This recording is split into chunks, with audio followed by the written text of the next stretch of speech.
Assalamualaikum warahmatullahi wabarakatuh. Saya Fulana Marbon. Jadi di video kali ini saya ingin menjelaskan pandangan saya mengenai setelah melakukan pembelajaran selama 1 sampai 4 materi pertemuan. Saya akan menyimpulkan dari materi pertama. Di sini saya ada membaca catatan. Di sini untuk pertemuan yang pertama ada Muhammadiyah adalah organisasi Islam besar di Indonesia yang didirikan oleh Ki Haji Ahmad Dahlan pada 18 November 1912 di Kampung Kauman, Yogyakarta. Nama Muhammadiyah diambil dari Nabi Muhammad SAW untuk menunjukkan bahwa organisasi ini mengikuti ajaran dari Rasulullah. Nama yang kala itu dianggap asing dipilih agar memancing rasa ingin tahu masyarakat dan menjadi kesempatan untuk berdakwah. Tujuan pendirian Muhammadiyah memurnikan ajaran Islam dari praktik mistik dan menyimpang, serta menghidupkan kembali semangat beragama berdasarkan Al-Quran dan Sunnah. Selain dakwah, Muhammadiyah juga bergerak dalam bidang pendidikan dan sosial, mendirikan sekolah-sekolah seperti Quick School Muhammadiyah, Mu'alimin untuk laki-laki dan Mu'alimat untuk perempuan. Secara etimologis, Muhammadiyah berarti pengikut Muhammad, dan secara terminologis merupakan gerakan Islam dakwah amar ma'ruf nahi mungkar dan tajdid.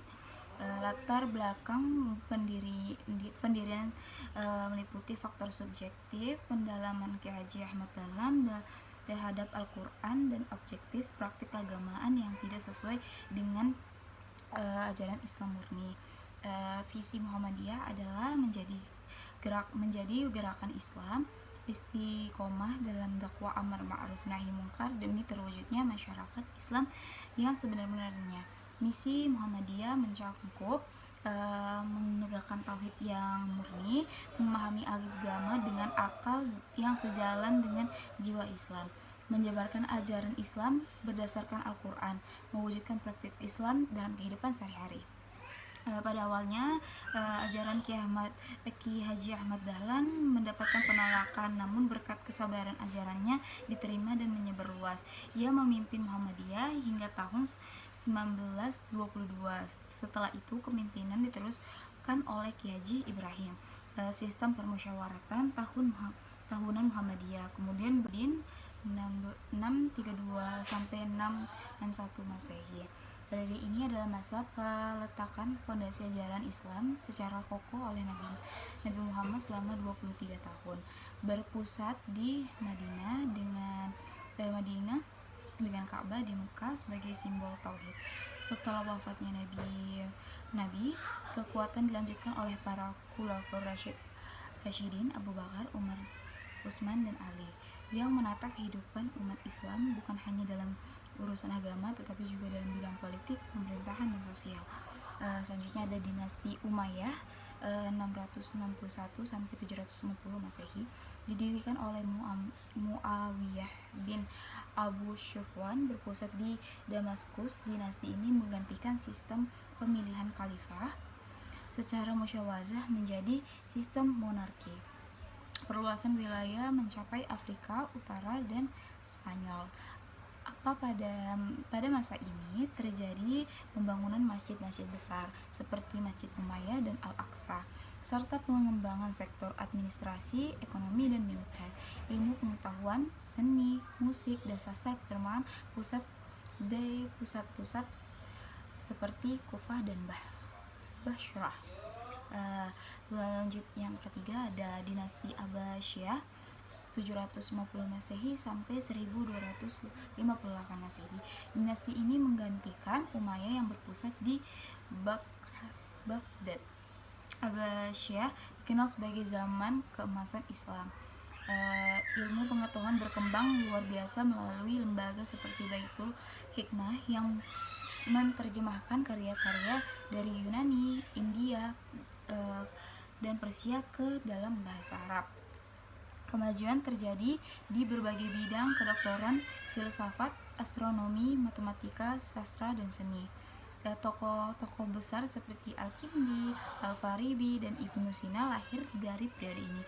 Namun Abbasiyah runtuh ketika Baghdad dihancurkan oleh bangsa Mongol tahun 1258 Masehi. Selanjutnya ada dinasti Umayyah di Spanyol, Andalusia 757 sampai 1492 Masehi, didirikan oleh Abdurrahman Ad-Dakhil yang membawa sisa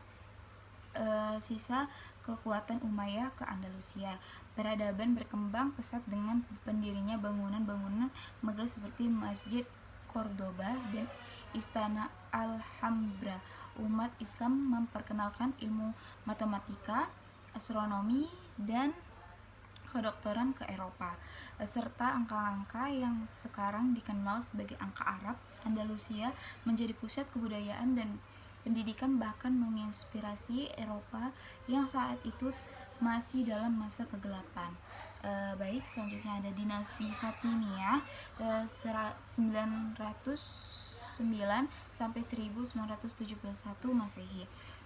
Bermazhab Syiah Islamiyah, berpusat di Mesir, mendirikan Dar al-Hikmah dan Universitas Al-Azhar yang menjadi pusat ilmu pengetahuan dan penyebaran ajaran Syiah. Khalifah Al-Hakim menandai akademi dan perpustakaan besar dengan ribuan koleksi buku dari berbagai bahasa, ilmu astronomi, kedokteran, filsafat, dan optik yang sangat berkembang. Tokoh-tokoh ilmuwan sebagai Ibn Haisman, fisika dan optik muncul dari masa ini. Baik, kita lanjut di kemunduran peradaban Islam. Yang pertama ada bidang sosial, politik, pemerintah, dan ekonomi. Setelah kejatuhan Baghdad 1258 Masehi dan Spanyol 1213 Masehi, dunia Islam mengalami disintegritas. Muncul kekuatan asing seperti Mongol dan tentara salib yang menguasai wilayah Islam. Kekuasaan Islam terpecah menjadi kerajaan kecil yang saling bersaing. Umat Islam menjadi lemah karena konflik internal dan dominasi kekuatan luar. Pemerintahan Islam banyak yang menjadi boneka dari kekuasaan asing, dan wilayah strategis seperti Palestina sempat dikuasai pasukan Pak Salib. Yang kedua ada bidang keagamaan. Kehidupan beragama mulai dipercayai oleh kepercayaan asing, animisme atau dinamisme Mongol. Munculnya praktik-praktik menyimpang seperti syirik, tahayul, bid'ah melemahkan ruh keislaman. Ulama bersikap jumud dan menutup pintu ijtihad, menyebabkan umat jatuh dalam taklid buta. Konflik teologis seperti antara Syiah dan Khawarij menyebabkan terpecah tajam, bahkan menimbulkan perang dan kekerasan yang memalukan semangat Islam sebagai agama kemajuan dan rahmatan lil alamin. Lalu ada di bidang pendidikan dan ilmu pengetahuan. Penakluk Mongol dan pasukan salib menghancurkan pusat ilmu seperti Cordova dan Baghdad. Perpustakaan dan lembaga pendidikan dihancurkan, buku-buku dibakar. Ilmu pengetahuan Islam yang dulu sangat maju mengalami kemunduran drastis karena kurangnya dukungan politik dan finansial. Akibatnya umat Islam kehilangan dominasi dalam dunia keilmuan dan sains. Jadi kesimpulan di materi kedua ini, kemajuan peradaban Islam sangat besar jasanya terhadap dunia, khususnya dalam bidang ilmu pengetahuan, pemerintahan, dan budaya. Namun kemunduran juga bisa untuk dipungkiri yang disebabkan oleh perpecahan internal, penjajahan asing, serta melemahnya semangat berpikir kritis dan ijtihad. Untuk mengembalikan kejayaan untuk Islam yang perlu kembali ke ajaran Islam yang mendorong akal ilmu dan persatuan. Baik, kita lanjut di materi terakhir, di materi keempat atau pertemuan keempat, sejarah berdirinya Muhammadiyah, latar belakang sosial dan politik. Pendidikan Barat diperkenalkan oleh penguasa kolonial pada paruh kedua abad, menciptakan mobilitas sosial namun juga antipati terhadap pendidikan tersebut.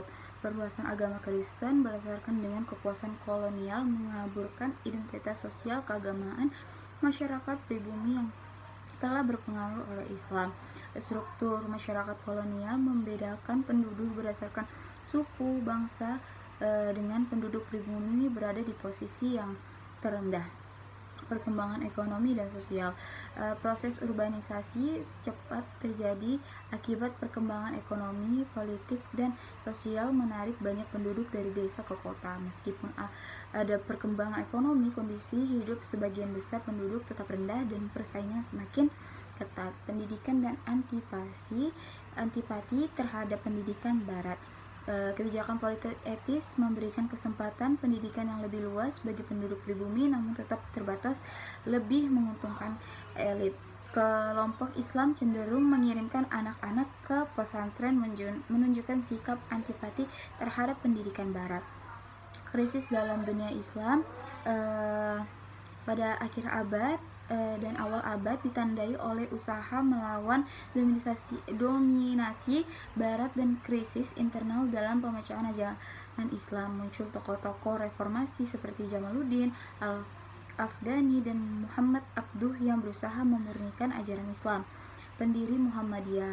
Ahmad Dahlan mendirikan Muhammadiyah pada tanggal 18 November 1912 sebagai organisasi dakwah untuk menyebarkan agama Islam yang meningkatkan pengetahuan agama di kalangan masyarakat pribumi. Struktur organisasi pengurus inti Muhammadiyah terdiri dari 9 dengan Ahmad Dahlan sebagai ketua. Anggota organisasi dibatasi pada penduduk Jawa dan Madura yang beragama Islam.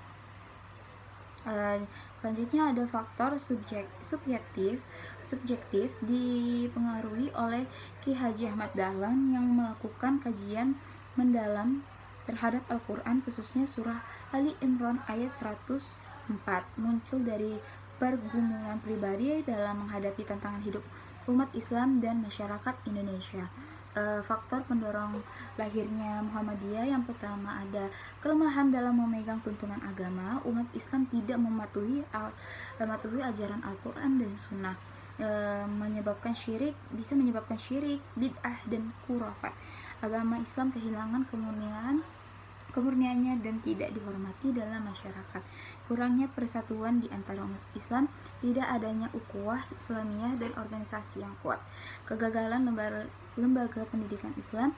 Lembaga pendidikan tidak mampu memproduksi kader Islam dan yang sesuai dengan tuntunan zaman. Fanatisme dan dogmatisme. Umat Islam terjebak dalam fanatisme sempit dan taklid buta dan berpikir dogmatis. Kesadaran akan ancaman eksternal. Munculnya pengaruh misi zending Kristen yang mengancam kehidupan dan pengaruh agama Islam di Indonesia. Selanjutnya ada faktor berdirinya Muhammadiyah berdasarkan faktor objektif.